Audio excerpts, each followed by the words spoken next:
So it just picks up right here. Okay? All right. So welcome to Listing Objections. This class is a follow-up to our class of 2 weeks ago.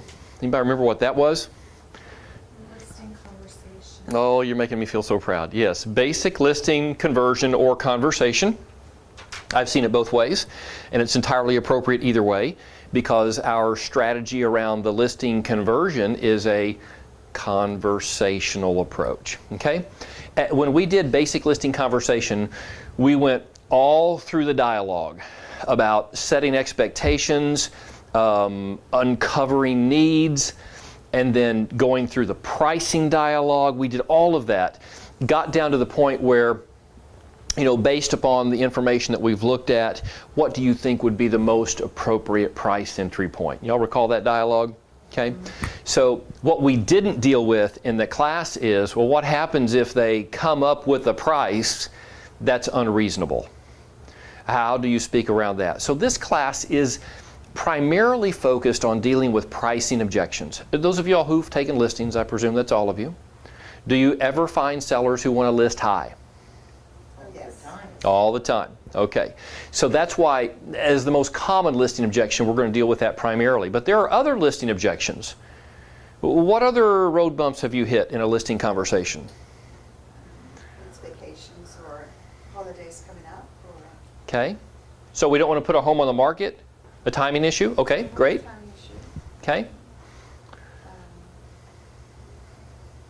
And they just think it's not a good time for them. Okay, not the right season of the year, mean to sell? Okay. Any of y'all ever get commission objections? Uh-huh. Okay. Not yet here. Thank God. Okay, good for you. Do you ever get objections, how much experience do you have? Okay. How many listings have you taken or sold in this neighborhood? Okay, things like that. Any other issues arise? What about when you're on the phone with a potential seller? Perhaps you've prospected, it's generated an inquiry, you're on the phone hoping to set a listing conversation appointment. What issues could come up in that conversation? How much is your commission? Oh, that's where it shows up, doesn't it? If you're not going to, agree to 5%, don't even come, right? Okay? And what if only one person's going to be there? Okay, there's another one. Yes. Okay, great. All right, so we're going to touch on all of these, and even a couple you haven't brought up, over the next 90 minutes. So we actually do have 32 pages of material, so a long way to go. So fasten your seat belts, and let's dive in. Let me get my clicker turned on, see if it can keep up with us. So page 3, before we get started, we're on a never-ending quest to move away from typical. By the way, if you're not going to be typical, what are you going to be? This is language we've talked about many times. I don't know, weird. Weird. Okay, weird. I take weird because we're close enough to Austin. You don't want to be typical. You want to be unique. Okay? So differentiation without judgment. How's that? So you want to be unique. And so this class teaches you how to be unique in using your primary tool. Okay, so there's another quiz question. What is the primary tool of a real estate agent? What is the tool that if you sharpen it enough will make you more effective and efficient than anything else? Okay, you're on track. Conversation, verbal skills. As I said last time, your tongue. Your tongue is the most powerful tool you have. Sharpen your dialogue and you will increase your conversion rates dramatically, okay? So, should you be in this class? Here's 4 little tests. Okay? You want to substantially increase your listing inventory. Does that apply to you? Yeah. Substantially. Then you should be here. You want to master effective proven dialogue. Okay? Proven dialogue. You should be here. You want to differentiate yourself from typical. Because you know what? Typical agents are worth about 4% or 5%. Certainly not a 6% commission or a 6% plus a transaction fee. Okay? So if you're going to get a full commission by your definition, you better not be typical. And you should be here if you want to study and practice to maximize your production. Because learning must extend beyond the, help me out, Classroom. The classroom, that's right, has to go beyond. So typical agents work on overcoming objections. Abundant consultants work on, keyword, it's in your notes, preventing objections. Okay? In our dialogue, we want to be so thorough and so professional that the majority of objections never even rise to the surface. Okay? Typical agents invite objections by what they say, what they don't say, and how they say it. And we want to just bypass all of that. Okay? So what's the best way to prevent an objection? I give you the answers. What kind of test is this? Yeah, we get to it before they get to it. Yeah. We answer them. Yeah, you work on improving your conversational weaknesses, okay? That's where how learning extends beyond the classroom. You study, you focus on, you prepare to be able to address any situation that may arise. So how do you do that? You spar. Somebody remind us, what does spar mean? Practice, go back and forth with somebody. There, okay, study, practice, it's an acronym, S-P-A-R, study, practice, act, and repeat, or come back for reinforcement training. Okay, that's how we overcome conversational weaknesses. That's how we move to mastery. That's how we sharpen the use of our tongue, our most powerful tool. Okay, so here's the the exposure question. How many hours did you spar last week with a specific intent to get better? And let's just look, very practically at our listing conversion class. Did you go back and read the manual after class? I did during the week. You did? Okay, that's perfect. That's why I'm asking. Did you incorporate some of the dialogues into an actual listing conversation? Did you get together with a partner and practice? Did you go to the YouTube channel for reinforcement training to watch the class again, or particular aspects that you wanted to master? Okay, all those are expressions of sparring. And to move towards mastery, it's got to get outside this classroom. Okay, this is just the start. All right, an ounce of prevention. I just want to draw your attention to one statement on this page. It's right at the bottom of the box. Our goal is to eliminate this class. Okay? Now, that may seem odd coming from somebody who promotes a path to mastery where we're going to offer FSBO class again, expired class again, basic listing conversation again, all of them as to reinforce learning lessons. Why would we want to eliminate this class? Because we got so good at it. There's no objection. There are no objections. That's it. That's right. We master the dialogue. So that's the point, is to get so committed around this dialogue that we don't get objections and make the class superfluous. I did use your words the other day. It's in a conversation. It's like a win-win situation. Yes. I use win-win a lot. It's win-win or no deal. It never came out of my mouth before. I'm like, Came out of my mouth Yeah. either.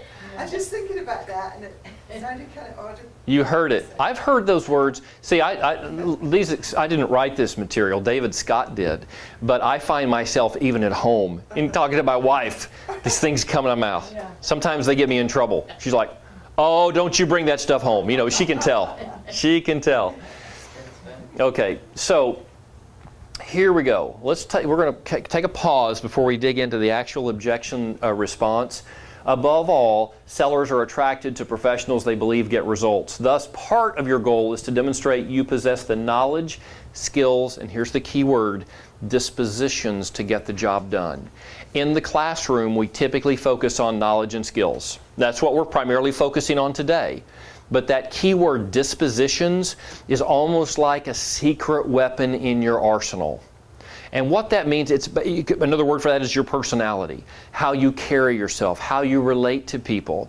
And that speaks to objections very powerfully, because how you carry yourself is either going to invite or quiet potential objections.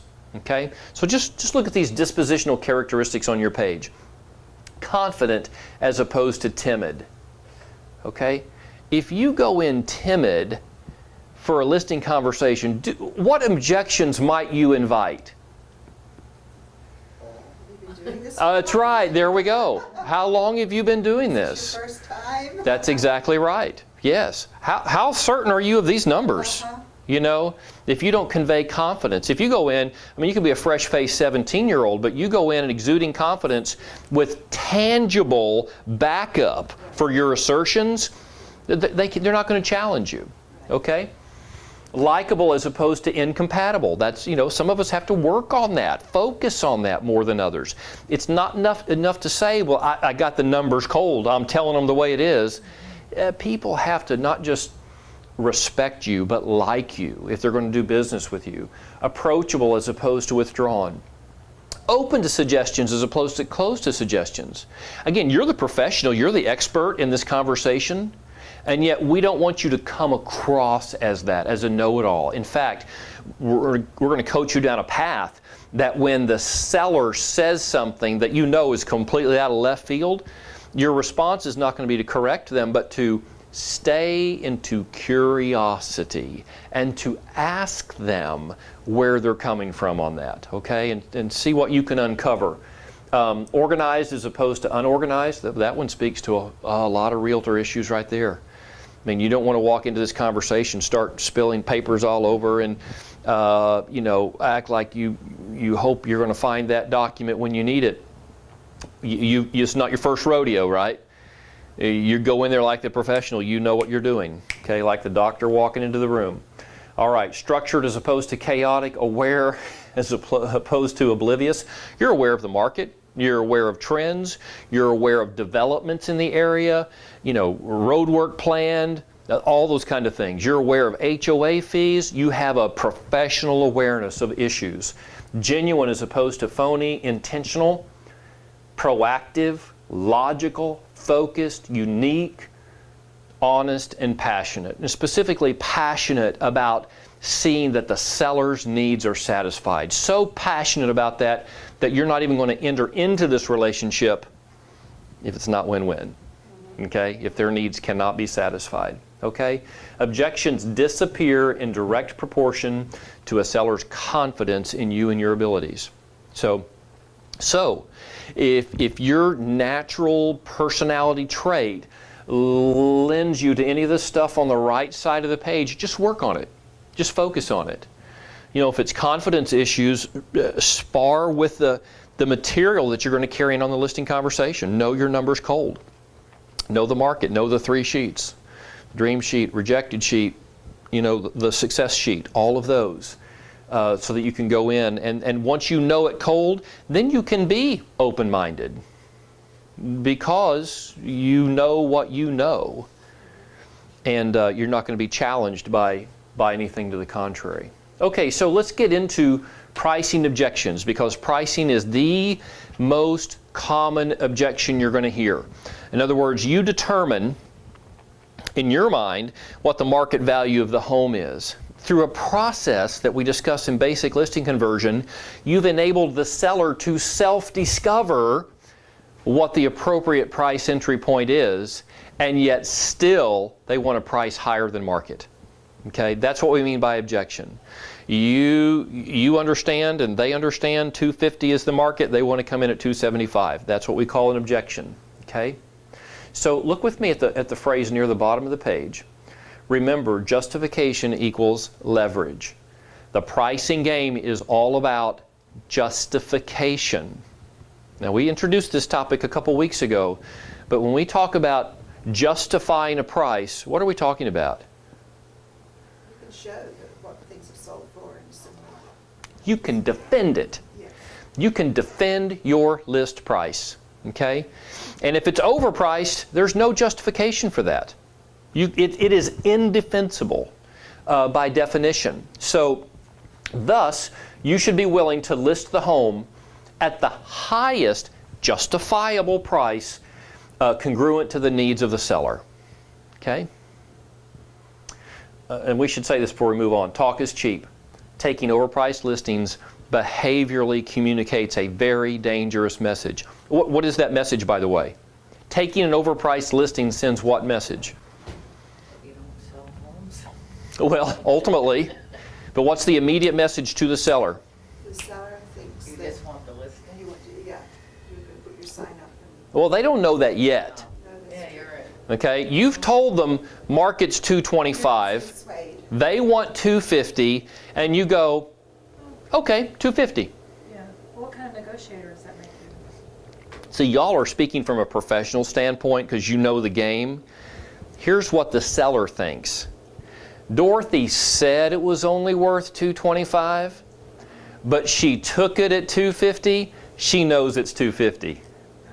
She knows it's worth $250. Okay. Just wanted to reduce her commission. She wanted a quick sale. Okay. But because she took the listing at $250, behaviorally she has sent the message, yes, I can get $250 for it. Okay? Regardless of what she said, I heard her say $225, but she agreed to take it at $250, so she knows it's really worth $250. That's the dangerous message you send. And I guarantee you, when the house doesn't sell, and your seller calls up Buddy or Celeste to complain about you, they're not going to remember that you said $225, okay? Because we know why the house didn't sell, right? We know why it's lingering on the market. It's priced wrong. We know that, right? But they're not going to own that. They're going to say, no, Virginia took the listing at $250 and doggone it, it's not selling. Okay? I want a different realtor. I want out. Okay? And guess what? They're justified in saying that because talk is cheap, and regardless of what you told them, behaviorally you communicated, yes, I can sell it at that price. Okay? All right, pricing beliefs. These are just the mindsets that we have to have these conversations. We have to internalize these core convictions. Pricing homes is not an exact science. Okay, it's close. It is a science because we have historical data to look at. It's not exact because we don't understand every seller's motivations. And sometimes there are circumstances that impinge on price historically that we don't understand. Informed people make intelligent decisions. Okay? If somebody's doing something stupid, this may be hard for a lot of people to grasp. People are not really irrational. People are incredibly rational human beings. And if they're doing something that looks irrational, it's because they believe something to be true that you don't believe or you don't even know about. So if they are truly informed, then they'll make intelligent decisions. How does that speak to your role as a professional?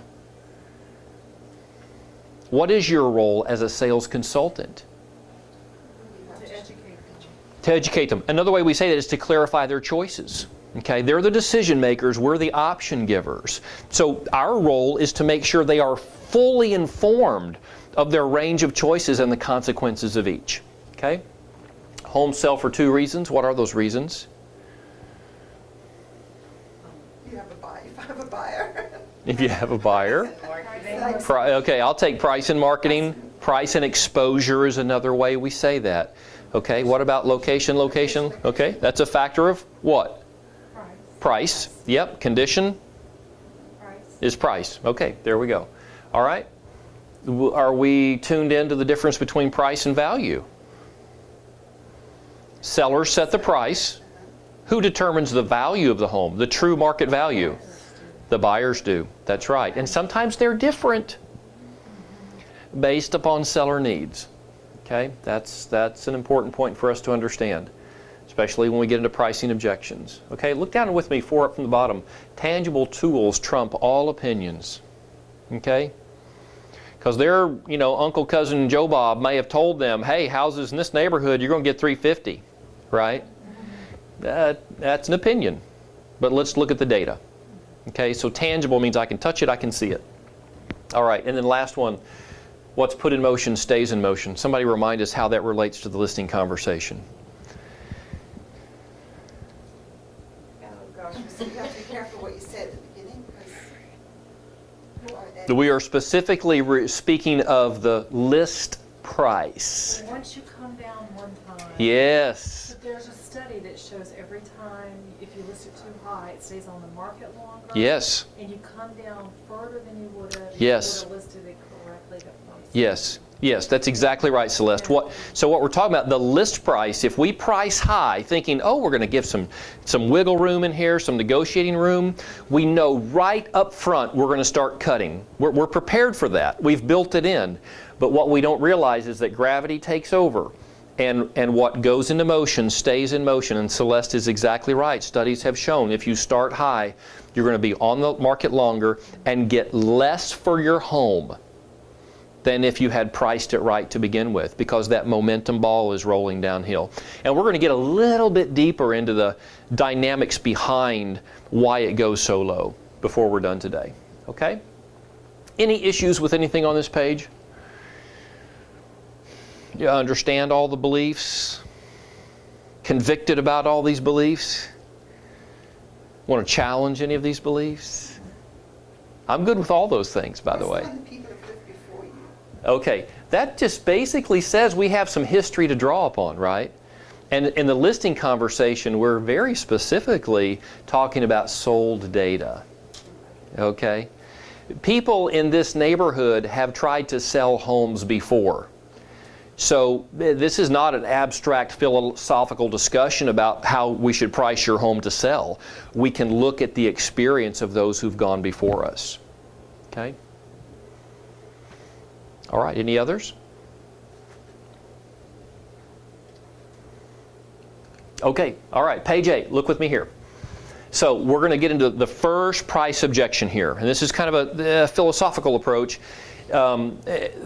Put yourself back at the end of our basic listing conversion class. Okay, so we've gone through the whole conversation. We have gotten through the pricing dialogue where we've introduced the 3 sheets. Do you remember what those are? The summary sheets from the MLS. What are the 3 categories that we've showed them? Availables. Okay, the actives, Actives. solds, and Sometimes expireds. So solds, actives, and expireds, which we described the solds as the success sheet. These people did exactly what you say you want to do. The dream sheet, which are those? And they are, no, the dream sheet. Or the active. The actives, because hoping. they're dreaming, aren't they? Yeah. Because their agent has even coached them to overprice the home. They're not going to get that, okay? And then we have the sheet of rejected properties, the sad expired sheet. Okay, so we've introduced those, and here's our dialogue. Here's where we're picking up. So based on all the information available, Mr. and Mrs. Seller, at what price do you think we should enter the market, right? Because we're not telling them how to price the home. We've allowed them to self-discover this. Now, what if something comes out of their mouth that's completely out of left field, okay? I mean, we've led them to a self-discovery of $250 at market price, and they say $280, okay? What do we say then? Okay, go back into the dialogue in the box. After looking at the research we've covered together, would you share with me how you've arrived at that price? Okay, so the pricing game is all about what? Justification. Justification, right? So we're asking them, justify your price. You say $280, tell me why. How can you defend that? And give them an opportunity to defend. Ask for their justification, listen to their response, ask appropriate follow-up questions if needed. Okay? Because basically you're asking them to give you the dialogue, because if you listed at $280, you're going to have to do what? You're going to have to cut the cost. You have to justify it, right? Defend it. That's right. That's right. So you're asking them to help you out here, okay?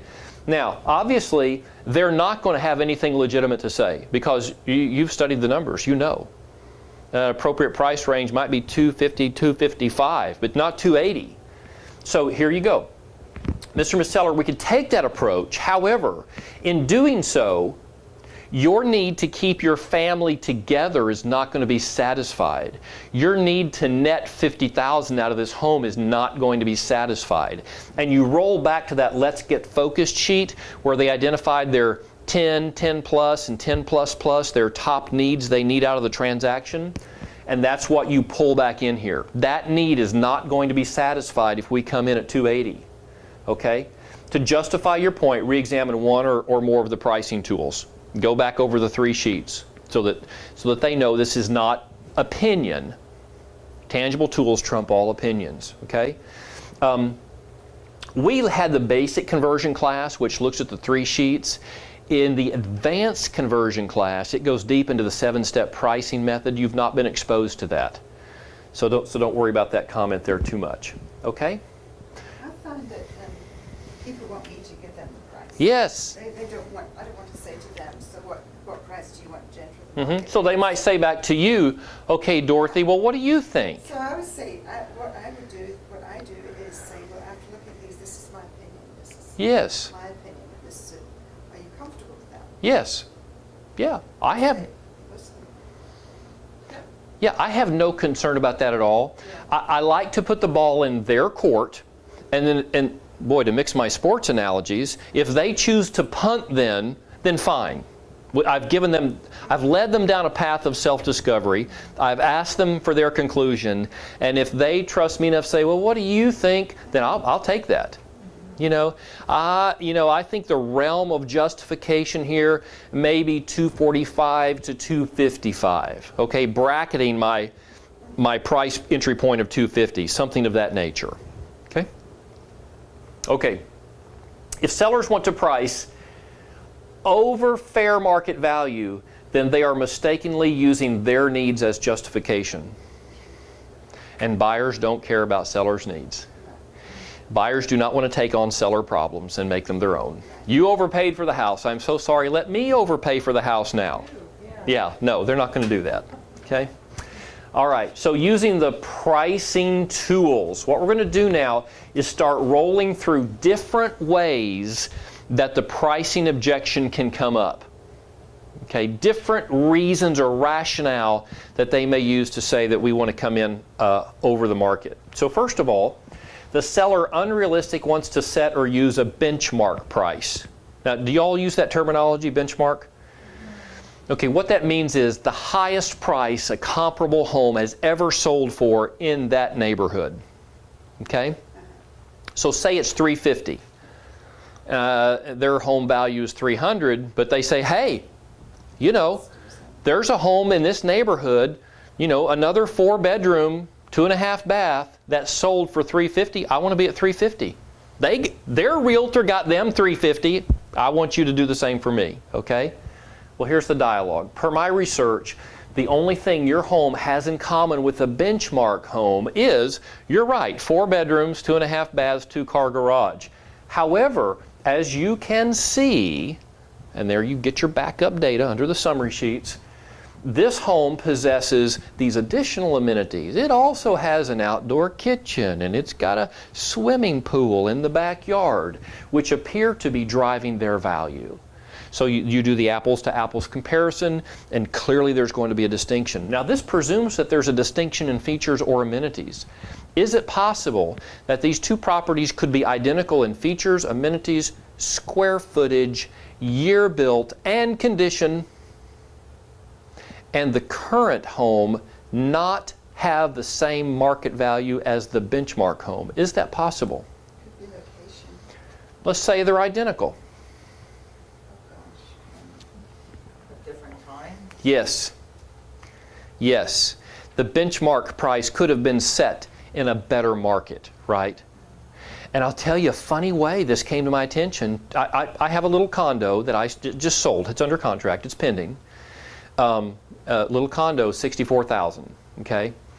I'm over there picking up the condo docs a couple days ago, and the property manager says to me, "Hey Frank, this lady wants to sell her condo too. Could you chat with her?" I said, "Well, of course." So, we start talking. She's 2 doors down from mine. Mine's first floor, hers is second floor. She says, "Well, let me show it to you." And, I think, hey, I'm going to turn this into 2 deals instead of 1. Well, we get up to the front door. You know what I see on the doorknob? A Supra key box. She's already listed it. I said, "Oh, you're already on the market." "Yeah," she says. I said, "Oh, that's very interesting. Would you mind telling me what your asking price is?" $85,000. The identical floor plan. And I said, that's interesting. Would you mind telling me how you and your realtor came up with that price entry point? She said, oh, well, my realtor told me that this identical unit, the highest price that's been sold in this neighborhood is $87,000. So we're coming in at $85,000. Well, I had done the research and I had to tell her, literally, yes, this unit on the ground floor sold for $87,000 in 2006. Oh, gosh, that's, yeah. In 2006, literally. Literally. So, Using those figures, that's crazy. so yes. So we'll get into some dialogue in a few minutes where we're going to uncover that listing agent's motivation. And you probably already know it. Apart from just gross incompetence, which we always have to leave room for, okay? It could have been a competent agent with a sinister motive, okay? We'll get there. I was trying to hook you, and I see I did. All right. Seller believes the home is worth more because of a specific amenity, okay? It could be the outdoor kitchen, it could be the granite countertops, it could be the stainless appliances, right? You could have the extra insulation in the attic. There we go, the extra insulation. That's what it is. Nobody cares. I installed the vapor barrier myself, okay? Per my research, this is your dialogue, that amenity is fairly common in this neighborhood and alone does not justify more value, okay? As you can see on the active summary support pages, your main competitors also have this amenity and will be priced well below you, okay? Given that, how can we effectively compete? Okay, here's another one, third one. Seller wants to list above the competition. When we say competition, what are we referring to? The other homes, similar homes? The actives. The actives, okay? Yep, we can list high. However, that will put us at the high end of the competition. At the high end of the price range, you can expect to remain active for X number of months, dependent upon absorption rates in that market area. Per your timing need, being on the market another 6 months should be unacceptable. You said you want to be in Pittsburgh with the whole family in 90 days, okay? Wouldn't you agree? So, yep, that's a great idea coming in high. But back to our let's get focused sheet, that's going to have to be sacrificed. And the 6 months presumes that no more homes come on the market in that 6-month period. And I think that's an unrealistic expectation. Okay? So just a little, again, you're the option giver. We can do that, but here are the consequences. Page 10. The seller wants to disregard the competition. Okay? The actives don't matter. I don't care what those other people think their home is worth. I know what mine is worth, okay? All right, here's our dialogue. Well, we can do that, but looking at our competition, there appears to be 6 months of inventory available. Shouldn't we position ourselves to sell your home within your desired time frame, which you've already told me is no more than 120 days, okay? Per the active summary support pages, these homes show to have the same features and amenities as yours. Why would a buyer want to pay more for your home? When in the eyes of a buyer, they're all the same, except for price, and yours is way overpriced. That's not going to attract buyers, okay? Yeah, in your eyes. That's why we go back to the sheets. Features and amenities are the same. All right, the previous agent told me it was the wrong time of year. Okay, per my research, homes sell throughout the year. Your previous agent was simply misinformed. As you can see, homes priced appropriately sell throughout the year. That's a dialogue you might have with an expired whose agent was justifying why it didn't sell. Okay? Now here's one that's very common. They might agree with you on the current market value of the home, but they want to test the market. Okay? Doesn't hurt, does it? Let's just throw it out there. Let's just see if we get some ignorant, misinformed buyer who's willing to throw extra cash at it. Let's just try it. No harm. No harm, no foul. Here we go. Yes, we can price the home high. However, before making that decision, let's take a look at the people who have tried that approach. Here we go, Dorothy. People have lived before us. Okay? They've tried that approach in this neighborhood and see if there's any negative consequences. This speaks to the study that Celeste mentioned earlier. As you can see, when reducing price, you run the risk of leaving $10,000 on the table and staying on the market for 45 days longer. Okay?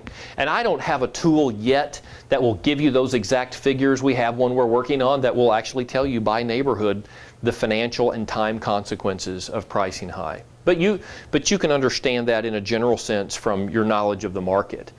Based on what you shared with me earlier, both would be a direct violation of your needs. Because recall that the top 1 and 2 seller needs, 98% of the time, are time and money. Okay? And starting high violates both.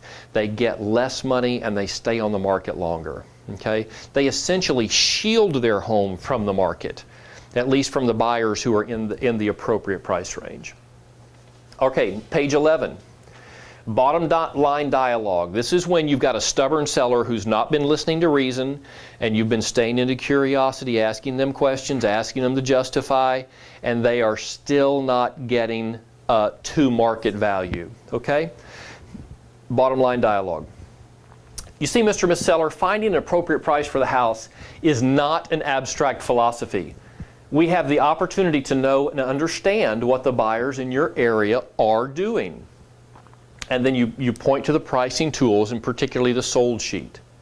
In which category would you like to be? The solds, the actives, or the expireds? Okay, the successful sellers, the dreamers, or the rejected sellers? Okay, a reasonable person is going to say, well, I want to sell this house. I want to be successful. Okay, then great. This is you speaking. The absolute highest I would feel comfortable at listing this home is $255. Is this agreeable to you? And this would be the upper range, what we call the ROJ, the range of justification. It's something you as a listing agent are comfortable defending to a buyer's agent. Okay? The top of the range. You give them, at this point, you give them your number. If they agree with that, then you verify that the agreed upon price will satisfy their financial needs. Okay? Now let's pause there for just a moment. What if you have already identified that they need